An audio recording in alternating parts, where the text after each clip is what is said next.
Memories of Bees. This is a chapter from the book My Dear Ak'i, Please Don't Be Upset, authored by Faisu Mukunana, English translation published in 2021. This book is available from itascabooks.com.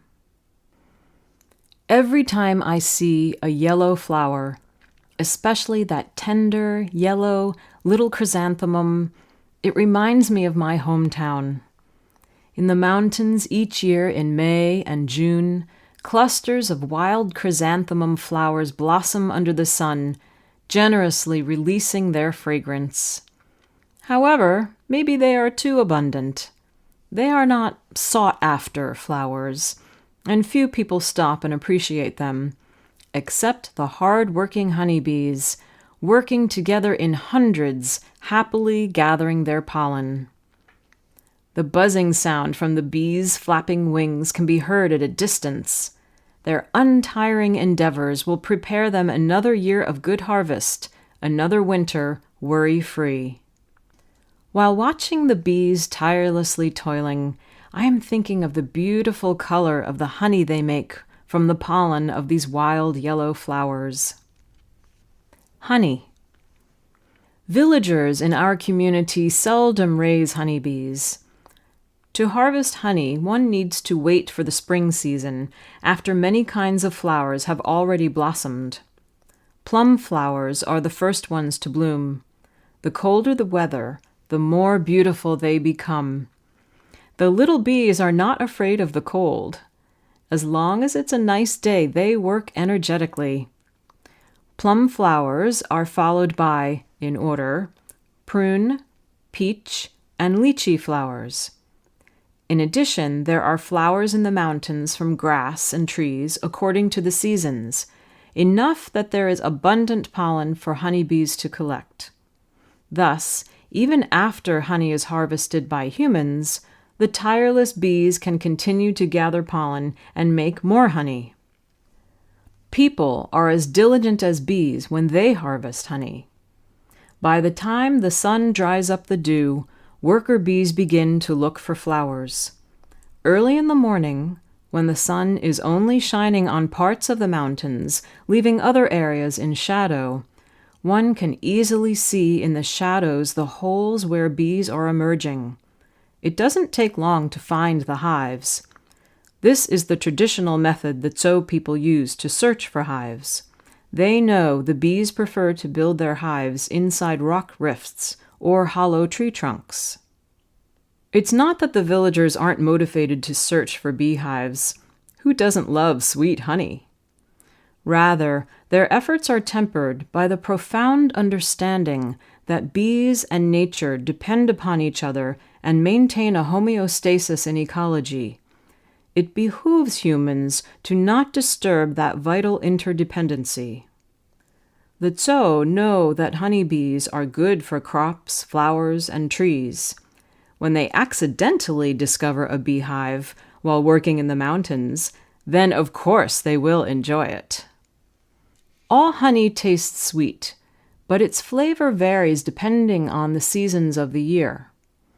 The types of pollen bees gather determine the color and flavor of the honey they produce. What I miss the most today is the honey made from pollen produced by wild chrysanthemum flowers, and their remarkable color, shiny with a faint tinge of yellow.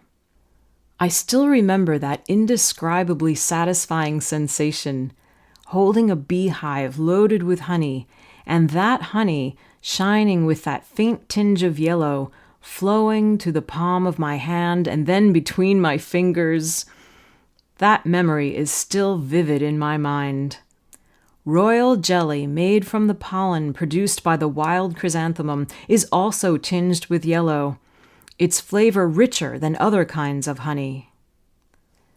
I'm not sure why, but every time I see yellow chrysanthemums, my mind is remembering those feelings and sensations, the flowers' charming color, the rich flavor of the honey they make. Sadly, these days, because of overlogging and overdeveloping, it is not easy to find wild mums. Big wasps. Have you ever seen wasps, veio in the Tsou language, also called bear bees or big yellow bees? Only once in a while do you see wasps as big and fatty as crickets. Their hives are also rarely seen. When I was a young girl, I only saw their hives twice. Because they have relatively large bodies, their hives are relatively large. Unlike Asian giant hornets that construct their nests in trees, the veio build theirs in the bushes of thatch grass, and that's where I saw them as a young girl. The big wasp gets its name from the thatch grass itself, called veio. The nests were as large as water buckets that the Tsou people used in the past. Sometimes they were so large that thatch bushes couldn't cover them completely. Sometimes you would find the hives built underground. The great Creator's wonders. The big wasps, although large in size, are not as aggressive as giant hornets. They won't attack people unless provoked. I've never heard of anyone being stung by big wasps. Tsou people have an easy first aid for bee stings. Use urine that is still warm to spread over the stung area. Alternatively, one could apply ginger roots or the tender leaves of kudzu to the affected area. Finding and harvesting hives and nests. Whether it was giant hornets or big wasps, when their larvae were still white in color, they tasted the best. The Tsou people knew very well the best time to harvest them. It was too early when the larvae were still transparent. It was too late when they turned to imagos, insects in their sexually mature adult state. Based on the size and the color of a hive or nest, one could judge the best time. Bees are diurnal insects. Therefore, the best time to harvest their hives was at night, at a time when they were not as aggressive. Before flashlights were available, we carried 1 or 2 torches and would slowly and quietly approach the hive. In other words, we'd conduct a surprise assault, guerrilla style, so that the bees wouldn't be agitated and come out to attack us. If they did, we could be stung and go home empty-handed. The giant hornets built their nests on tree branches. Upon arriving in the woods, we'd quickly light the torches and position them by the entrance to the nests. Disturbed and scared, the hornets would rush out. Some of them would escape, others would burn alive. If they attempted to attack us, we'd chase them away with the torch. The ones that escaped would find a new spot to build another nest, so that they could continue their new lives. Once the situation was safe, an able body would climb the tree, sever the nest, and hand it over to a team member under the tree. To harvest larvae from a beehive, the Tsou people normally removed the outer layer of a beehive first, then put the inside layers of the combs in a steamer until the larvae were fully steamed. We'd then remove the larvae one at a time from the comb and put them on a plate. Sprinkle some salt on them and they are ready for serving. Live larvae can also be fried. Tsou people are good at sharing. Customarily, the person who discovered a beehive would put out a sign to indicate that a hive had been found, so that other people would know that it belonged to the finder. This sign was made by tying a blade of silver grass to the tip of a wooden stick that was pointed in the direction of the beehive. When it was time for harvesting, the finder would notify the neighbors, and they would all go remove the hive together. On the trip to the hive and back home again, and while the larvae were being steamed, everyone took the opportunity to chat, gossip, and renew their relationships. The larvae were divided up into equal portions for each of the participating families. The finder also received the same amount, no more, no less. The message here was, the delicacy was a blessed gift from Mother Nature.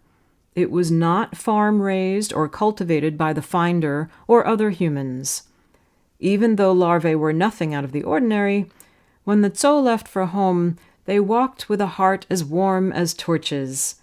That's because they'd had a wonderful get-together with their friends and would soon have a rare delicacy to share and enjoy. Little ground bees. When I was in the primary school, kids from the 5th district and from the 6th district lined up on the same route to the school in 2 separate processions. It took about 1 hour for the kids from the 5th district, of which I was a member, to walk to the school. It was even farther away for the kids of the 6th district. For example, the Young's house was about 7 or 8 kilometers farther from my house. The Youngs left home more than 1 hour earlier than we kids from the 5th district. For the younger kids, the trip would be more than 2 hours. The team captains, who were students of upper classes, had to be patient and maintain a strong sense of responsibility. To begin a school day, we all had to be up early in the morning. Our breakfasts, of little substance to begin with, would dissipate in little more than 1 hour of walking. Young, growing bodies digested and absorbed food fast. With this in mind, while walking to and from the school, not only did we need to watch out for stones, which could trip us, but we also had to keep our eyes peeled for things that might be edible, such as wild strawberries, passion fruits, and rarely found snow-white mountain tea seeds that appeared by the road in late spring and early summer. Whatever we found would be shared by all. One day, a sharp-eyed big male student noticed a few small unknown bees flying to the underside of a large rock by the road. He followed the bees, as did the rest of the procession. That male student dug into the hole where the bees had disappeared. He then used a blade of bamboo to dig farther. We had no idea what he was doing. Finally, he dug out something yellow, about the size of his palm, and began to eat it. What was that? Every one of us rushed up to get a share and taste it. I was no exception. It was almost like cooked egg yolk, soft and fluffy, a little sweet, and with a hint of sourness, rather tasty. We all wondered what type of bee this was. No one knew. An excited discussion erupted to name the bees. Because these bees built nests in the ground, we finally decided to call them little ground bees. We all agreed that the term was well conceived and felt very satisfied about it. To protect the interests of each one of us, we had agreed that none of the 5th and 6th district students should ever dig a nest alone. Because of the delay caused by the Little Ground Bees episode, the procession captain yelled loudly, "Move fast, or we will be late!" All of us, old or young, walked fast on the steep trail. Soon we were breathing rapidly, our faces warm and flushed by our exertions. No one wanted to be late and punished by being spanked or made to stand facing a wall. Later, the agreement was broken by a selfish, impatient individual who, when no one was around, dug the nest before it was big enough. This caused everyone else to be upset for not having a share of the royal jelly. The little ground bees must also have been so fed up by the thoughtless kid, and other greedy kids as well, that they left altogether. That was the only time that I ever had tasted the little ground bees' very royal jelly.